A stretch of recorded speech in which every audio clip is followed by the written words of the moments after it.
আবারও ছোট পর্দায় ফিরছেন নীল ভট্টাচার্য। বিপরীতে কে জানেন কোন সিরিয়ালে দেখা যাবে তাকে? বাংলা টেলিভিশনে দর্শকদের জন্য আসছে বড় সারপ্রাইজ। দীর্ঘদিন পর আবারও ছোট পর্দায় ফিরছেন জনপ্রিয় অভিনেতা নীল ভট্টাচার্য। ভোলে বাবা পার করেগা ধারাবাহিকের পর অনেকেই ভেবেছিলেন এবার হয়তো শুধু বড় পর্দায় মন দেবেন তিনি, কিন্তু না, আবারও সিরিয়ালে দুনিয়ায় ফিরছেন নীল। আর এবার তার সঙ্গে জুটি বাঁধতে চলেছেন এক নতুন মুখ। শোনা যাচ্ছে পরিচালক স্বর্ণেন্দু সমাদ্দারের নতুন ধারাবাহিক দুলারিতে দেখা যাবে নীলকে।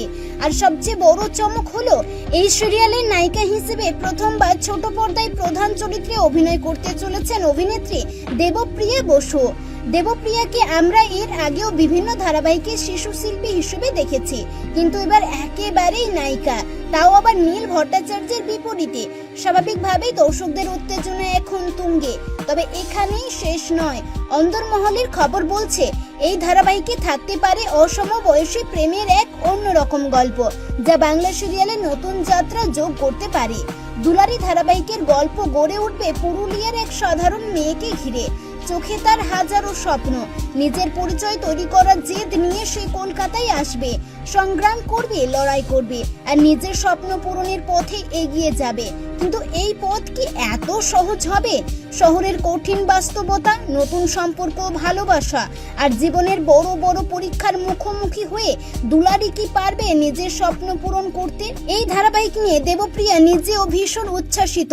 তিনি জানিয়েছেন স্বর্ণেন্দু সমাদ্দারের মতো পরিচালকের সঙ্গে কাজ করার সুযোগ পাওয়া তার কাছে স্বপ্নের মতো।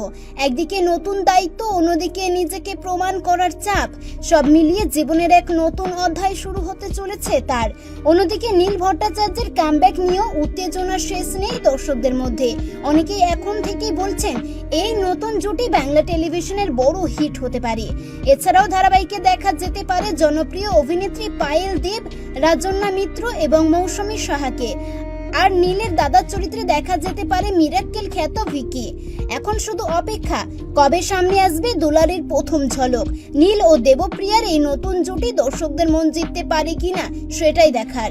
আপনারা কি এই নতুন জুটিকে দেখতে এক্সাইটেড? নীল ভট্টাচার্যের কামব্যাক নিয়ে আপনার মতামত কি? কমেন্ট করে জানাবেন। ভিডিওটি ভালো লাগলে লাইক করুন, পেজটিকে ফলো করে পাশে থাকুন। ধন্যবাদ।